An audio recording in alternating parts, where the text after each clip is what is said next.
following program was provided by an independent producer solely responsible for its content. The opinions expressed do not necessarily represent the views of this station, its staff, board of directors, or underwriters. Hello, I'm Carl Seidel, host of The People's View, sponsored by the Nashua City Republican Committee. And if you want, we meet at the Crown Plaza the second Thursday of every month. And if you want to find out more information, you can go to our website at nashuagop.org. Welcome to The People's View.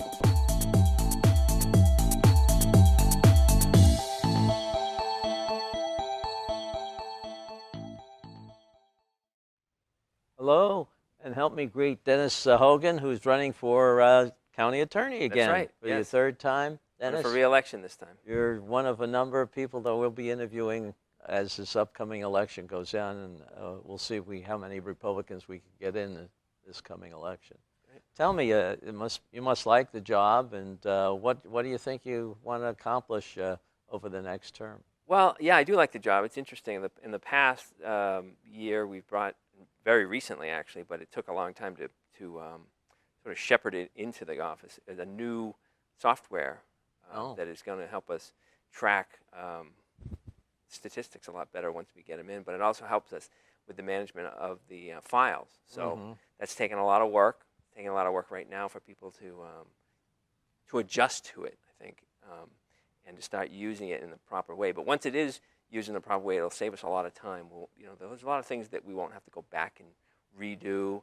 A lot of things you don't have to, if you have the thing, a paper that's attached to the file electronically, you don't have to go looking for the file, so you can use the software in that way. These are things that save a lot of time, and that's over the past year what we've managed to accomplish. So looking forward to the next year or the next term, we have what's called felonies first, something that you in the legislature gave us at the encouragement of the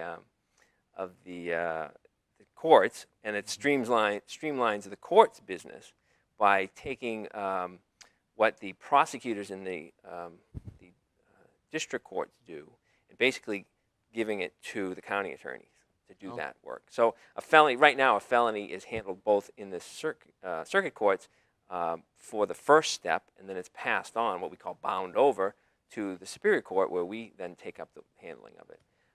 That's going to be streamlined so that you only have one judge involved, but it brings all that work initially right to my door, and it speeds it all up. So we're trying to study the way you did it, and you legislators in your wisdom made sure to have some sort of test models in the other counties. So we're keeping an eye on them. Cheshire is one of them, and they have growing pains on that, let me tell you. But we're keeping an eye on what they're doing and trying to formulate what we are going to do with that. And so that's something for me to look forward to in terms of managing that properly and trying to make something good out of what is right now a challenge. I see. What's it really involved? There's lots of paper there, and you have to get it organized and filed and absolutely. The police give us a report, and we're going to have to quickly read it, create a complaint for the judge, and so get that. We want to try to get that information immediately into our system and start to try to handle the case. Can we quickly dispose of the case because it's something that's simple, and maybe the other side agrees that they should have a particular penalty that we'll immediately agree to as well? That's an opportunity maybe that we can have. Or on the other hand, does it have to immediately start with conflict and things that we don't agree on? And so it changes the way we do business. Right now we have much more of a deliberative type of office than does, if you've ever been to a district court, the district court prosecutor comes in with a stack of files like this high and says to everybody, line up, and I'll talk to each one of you individually. Just like the TV guy. Yeah, and if it's a felony, they say you can't. You don't have any opportunity to even plead. You're going to send this on, and and then it goes to another step where they have to have a probable cause hearing, and then if probable cause is shown, it then goes to the Superior Court, where we then talk about probable cause to the grand jury, and then if the grand jury passes it, finally have an indictment where you have another arraignment. You already had an arraignment in the circuit court. In the circuit court, just to tell them, it's a felony, you can't plead. Then you have another arraignment, so which is a lot of paper pushing as well. So there are a lot of steps that you can say, well, maybe we don't really need all those steps. It's just that changing it does put a lot of work immediately on our department. So, and we talked to the legislators, for our committee. From being in county, that there are committees for each of the departments. In my committee, I went to them and I said, look, we're going to need extra attorneys for this. It's work that was being done by 17 prosecutors around the county. It's suddenly going to be expected to be done by my office. So let's have more people. And they said, more people, that means more money. I said, well, yes, that's the general idea. I don't like asking for money, so it's the only thing I could come up with. Where we have so much work already, and it's certainly not excess time in people's day. We really are stretched very thin, and so instead of saying yes, here's some more money, they said we'll talk to the court, and we'll see if we can put this felonies first thing back into another, not this year budget year. We're working on budget year 2017. They said we'll push it back. And they got the courts to agree that they would push it back beyond budget year 2017, right, to 2018. So that's where we're at, but it's going to come, I believe. So and you hopefully, how many people will you need? Well, we were thinking 5 additional attorneys. Maybe once we've seen how other counties have done it, maybe we can do it for less. And I think really that was the hope of both the commissioners who didn't pass what I requested, and the subcommittee. Maybe we can, if we can look at other places doing it, we can figure out something. Well, if you don't need 17 prosecutors, that's who you said were doing all this work before. Right. The 17. See, they come from, and the 17 don't necessarily do that all day long. It's that the work is split up among the 17. Some of them we're talking about 2 or 3 that work just for Nashville, 1 or 2 that work just for Hudson, the one that works for Milford and surrounding towns like Lineborough, together. It's all, and in fact, some of them are even, we're talking about, of the 17, we're talking people who are working in another county. Because if you're arrested in, I think, Pelham, you got to go to Salem for the district court. Oh, really? If you're arrested in Peterborough, you go to Jaffrey, which is in Cheshire. So it's taking a little bit away from each one of those and giving it to, so it's really hard to tell. It's really difficult to tell exactly how many people are necessary. Yeah. So that's something, that's a challenge that, is going to be a managerial challenge that we have going forward. Well, hopefully you'll work it out and you'll be able to gain some kind of excess time for part of that. One would hope that in the end we've streamlined things so that it does help reduce the amount of work overall that's coming to us. But it's hard. That's a moving target, of course. With crime going up right now, any improvement you make, like for example, I think I've made improvements in the people that I brought on, always sticking to just whether they're professional, whether they're going to be good employees, not thinking about, is this my friend or is this a political ally? I don't do it that way. By bringing on those best people, I think I've managed to make up for the fact that we've got more and more cases. And so, those good people have been able to handle them. But it's, like I say, it's a moving target. Yeah. It's interesting that how that comes. I saw the Justice Department with their new, well, it's not new. It's actually, was it 3 or 4 years old? That central calling area. Yes. All the judges and everything. Yeah. Has that been helpful to you too, in a way? I don't think it matters much to us in the county attorney's office because we sort of have personal relationships with the people we want to deal with anyway. So we'll just call over or send them an email. But I've used it personally as outside attorney, as a private attorney, and it's not bad. The first person you talk to, you got to kind of figure out what it is they can help you with. They can help you with some things if it's just a matter of looking on the computer. But if it's more detailed, then they have to patch you over to the court directly. So it takes a little bit of work away from the clerks at the office, and it probably is a good thing that it does because those people have been there a long time and have a real great depth of knowledge. So simple questions are, maybe more. Well, got more time than it really needs to. The feedback we got was that they were able to do it with less people, and they, since they call on the knowledge of a number of different people, they can solve more problems more quickly. Yeah, it's possible. Yeah. I certainly don't have any complaints about it. Yeah. Oh, It was one of those transition things where you say to yourself, well, wait a minute, now I can't call directly to because there were times I felt like I was calling directly into the court, and the person was going, okay, I understand you're going to be late. Okay, we'll let them know, But now it's, okay, send them a message, please, that I'm going to be, late. And there's no reason for it not to be the way it is. The way it is fine, works fine. When you're talking about the budget, is the budget tight this year or what? Because what I see is coming up overall. Yeah. I don't remember what your budget was, but overall it's over a 3% increase. Right. Well, as I explained to my subcommittee, I said I would love to be able to just tell you I can use the same amount of money that I used last year. But the problem is I'm not dealing with a status quo situation. With the drug, what do you call it, epidemic? I know people tell me it's not an epidemic, but whatever it is it's called, there's an increase in the amount of drug use that's causing an increase in the amount of crime. The amount of files coming to my office has gone way up. So if you look at back to 2007, and the amount of files each person had in my office, each attorney had under 100 files back in 2007. It's gone up so much that now they're in 140. Really? Right? Yeah, which is easy math. It's at least a 40% increase, right? And that's a lot. That's just too much. When I first calculated how much a person should be able to handle, I thought maybe about 125. I thought when I got there that maybe people could bear to have a few more files than they had, but it's gone right past that. And so, that's why I asked for an additional amount of people. So if you have another attorney, another 2 attorneys, you're going to need another staff person.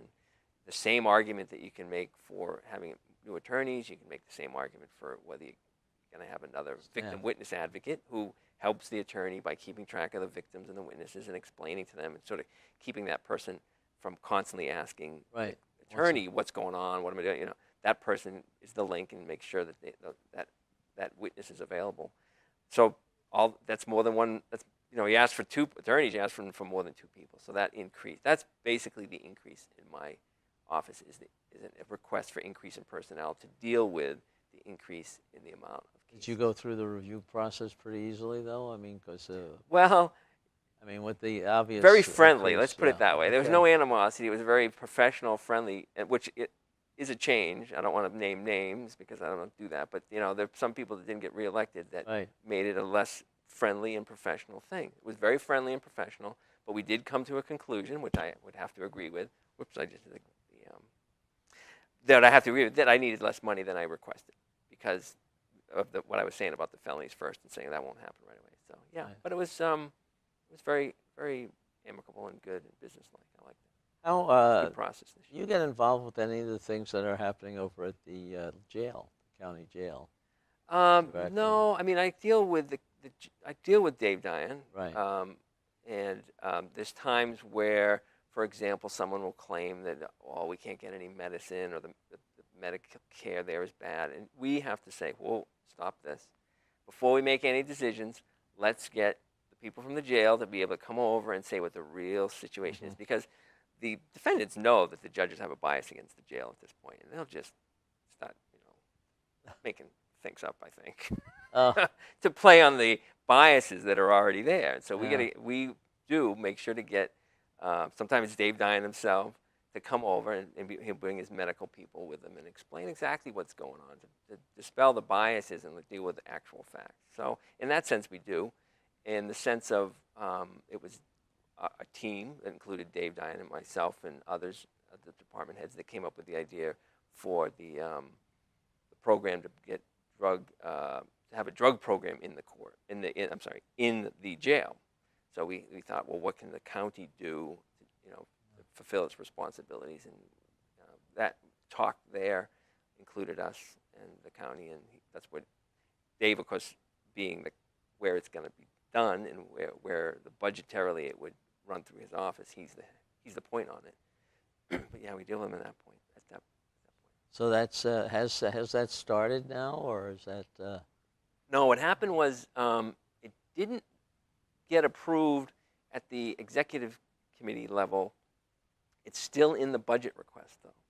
So basically, I think the executive committee may have to make a decision about what they're going to recommend. But certainly, you have to, as delegates, you're going to have to vote on whether to Well, do it. that's coming up in a couple of weeks.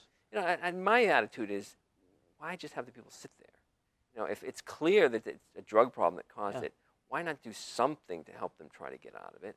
And yes, I mean, you can make strong arguments about the experts will tell you need more than this overall, not just in the jail, but, before you would send somebody to jail or even after in a drug court type of program. And also, you'd probably want to have more time than the person is spending in jail. So yeah, you can snipe at it and say it's never going to work, essentially, or you can say this is how much time we have for them. Here's what we could provide for them. Let's at least do that, and then maybe as they leave jail and we guide them toward further treatment, if they stick with that further treatment when leaving the jail, maybe we can get something where people who get sent to jail because they have underlying drug problem deal with the drug problem, and hopefully we never see them again. That's what I mean. That's what you all. Well, that's really always the looking for. point, isn't it? Where you send them to jail to punish them and say, "Hey, we don't want to see you again." You don't say, "Here, go in the jail. We want to prime you for when you go to prison." Right? That's not what we're trying to do. We're trying to say, "Look, we're really serious. We're putting you in jail to show you how serious we are. Don't do it again." Well, if their underlying problem is drugs and addiction to it, all they're doing in jail is waiting. Yeah. When they get out and they go back to drugs, which means they're going to come back and do the same exact problem. So it makes sense to me, although it's not perfect. It makes sense to me to at least give it a try. It's going to be county run, county controlled, county studied. If it doesn't work, the county can just pull the plug on it. Well, talking about that complements what this drug court is supposed to do, isn't it? It is complementary to it, because the drug court is for people who are intended to be, this is your last call, last stop before you go to prison. Right. I mean, you've caused so much problems, we're ready to send you to prison. So we won't send you to prison if you agree to do this drug court thing, which is, for you, drug addict, is going to be a lot of work, because we're going to have you here every week. We're going to know whether you're doing drugs because you're going to take a test. If you slip up, we're going to give you a little punishment, maybe even sending you to jail at times. And if you are, you don't slip up, we're going to give you a little reward, So there's always that sense of, the carrot and the stick is always there, as if they're little kids, and that's part of the program. Treat them, and then, let them know that we're really trying. One of the guys who was graduating from it, his big thing, and his point was, you finally made me feel like you really cared. Yeah. Which was interesting. The people, instead of just punishing me, they were saying, "Look, we're really trying to get you out of this. Come on, try hard." And so that made him say, "All right." So he had more support that way. He felt more supported generally, and so and whether that's the drug court or whether it's where he got to in his life, I don't know the answer to that. Yeah. Well, but it worked for him. It's worked for 3 people, and that's a good thing. And hopefully, we know that there's a group of people, a much bigger group, that came in later when the federal grant started, and hopefully that's going to graduate a lot of people. And following them, well, it allows, there's 45 can get into it, so we could be looking at 45 people in the next 18 months, and seeing what happens with them will really tell you. Be the proof How of the long pudding, does the program go before they have to determine whether they succeeded or failed? It's about an 18-month program. 18 months. Yeah. Oh, okay. Yeah. So you keep them, because they're going to slip, and they're going to make some progress and slip and make some progress. If they do everything perfectly. And then you got to, well, yeah. I mean, well, if they came out and they did everything perfectly, they probably would be proof that they didn't belong in the program. Because it's supposed to be for the toughest of the tough cases. Oh, I see. Yeah. I see. But it would, if everything goes well, they're 18 months is about the time that they finally tell them, okay, you're graduating from this. But before they graduate, it's not just you're sent off onto your own kind of thing. In that sense, it's more they've established that they're not doing it anymore. They have a place to stay. They have work. They have a plan for their future. They're staying away from their old bad buddies. And now they're with the better people, and probably reuniting with their family, who's been bummed that they had gotten to drugs in the first place. And so once they're at that point, it's sort of a clear path, and graduation is secondary to them, I'm sure. So it's a good program that hopefully It's been done for more than 20 years across the country. Yeah. Been tried. It's been Except tried in that's- some places and not worked. I think maybe they didn't. Some places have changed and didn't do it right. I'm sure, and we just have to say for ourselves whether it's going to work for Hillsborough County. Oh, And we got to try something, right? oh yeah. I mean, to do nothing. Is there, as a result of the drug program, there's a lot of robberies or break-ins and stuff? Has that had gone up too? Oh, absolutely. Yeah, Oh. because of the addiction. And I have to be careful with my language because one day I said the people have to go out and steal. They don't have to, of course. They've made their own choice, Right. But because of the addiction, they are compelled to get money to feed their addiction, and that compulsion is putting them in people's houses, stealing stuff.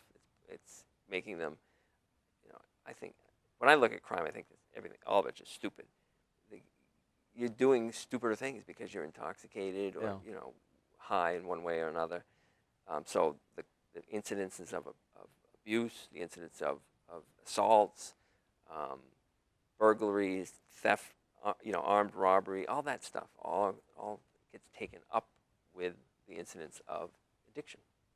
And are you talking about abuse? You mean family or spousal abuse Yeah, or something Sure, like that? kid, the kid. I mean, Kids get the whole. the like kids. the- A child is going to be in the best situation, right, with a sober, caring adult. Right.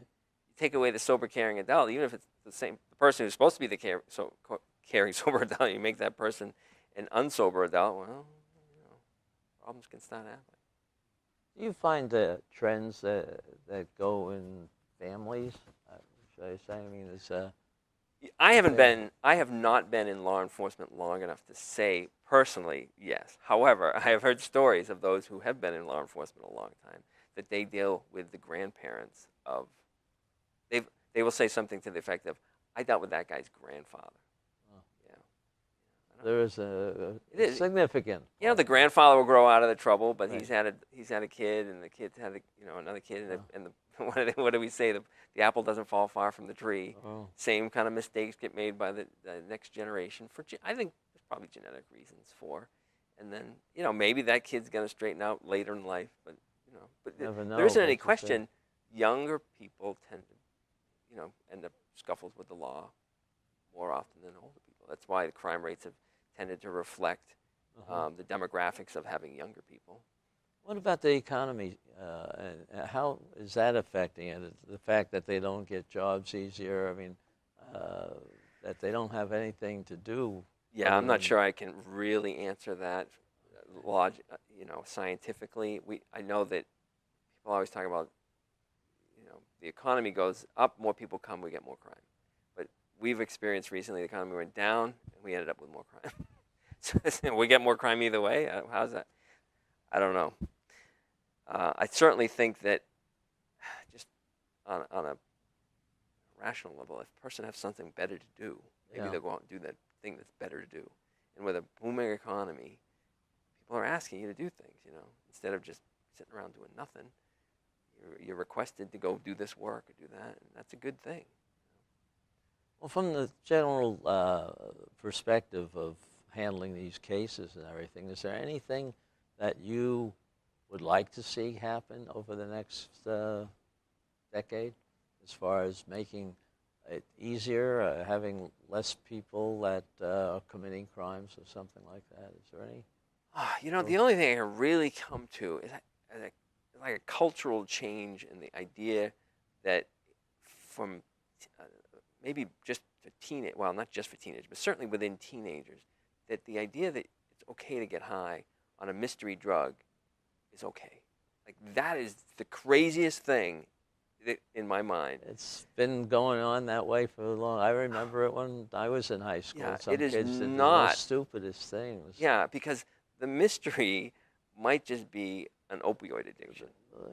Yeah. And I'm sure there's some people who have that, Or- but just the idea that it's okay to So is there send your mind into la la land. It would be nice if that was culturally not the case. If that were culturally not the case, that everybody had sort of a serious approach to things, and if they felt like they wanted their mind to go somewhere else, they would seek help, because your mind shouldn't want to just obliterate your mind. That's not healthy.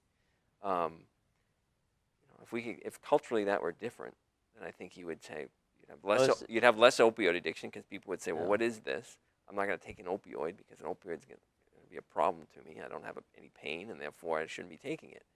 That's the problem with these. I hate to blame everything on kids, but anybody who gets the idea that here's some pills, let's see what they do, it's Russian roulette, and they know it is, and that should not be Now, acceptable to anybody. how does that give a person a thrill? Oh, I made it. I didn't die. Right, but yeah,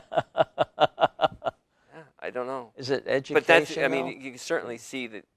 Well, I can't believe anybody at school tells him that's a smart idea. I mean, I'm sure No, they tell but, you I not to. mean- But it's cultural. I mean, it's not.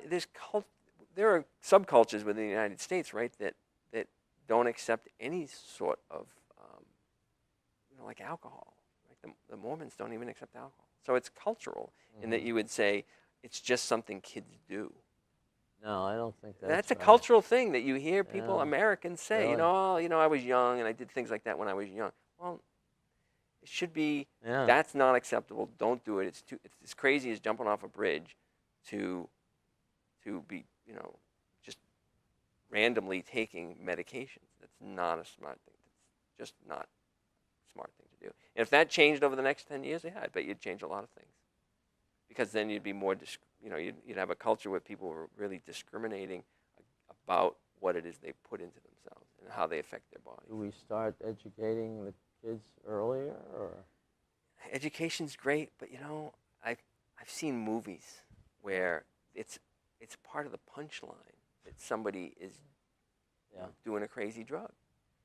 And I probably laughed along with it because they're very good movie makers, right? And it's funny when they make it. When it's supposed to be funny, you laugh, but then afterwards you say, that's not very funny. The person. That's kind of. I can think of a particular thing. I think that there's a movie where they got people do mushrooms. Oh yeah. Oh, very funny. And they show how crazy they act, and it's all very funny.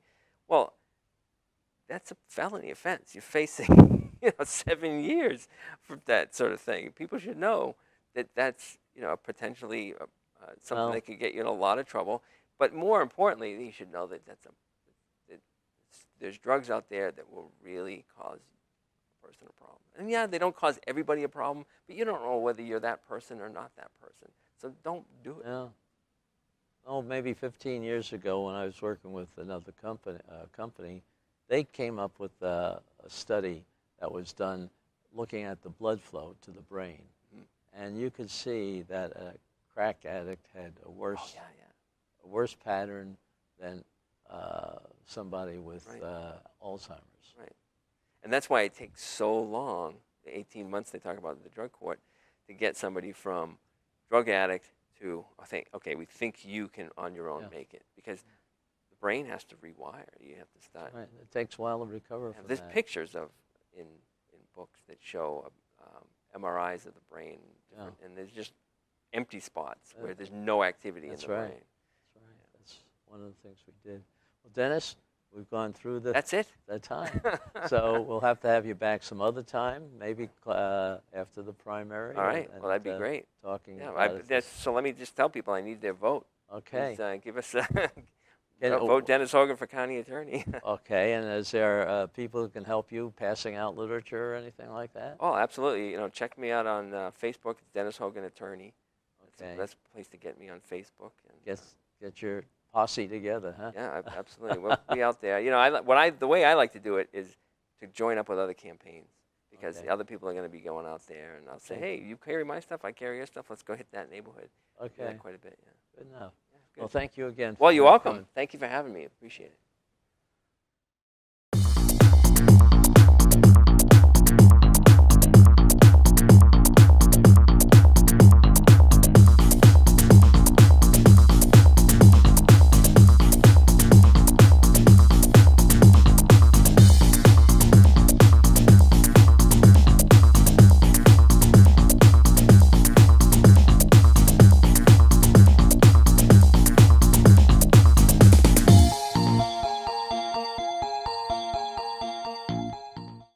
The preceding program was provided by an independent producer solely responsible for its content.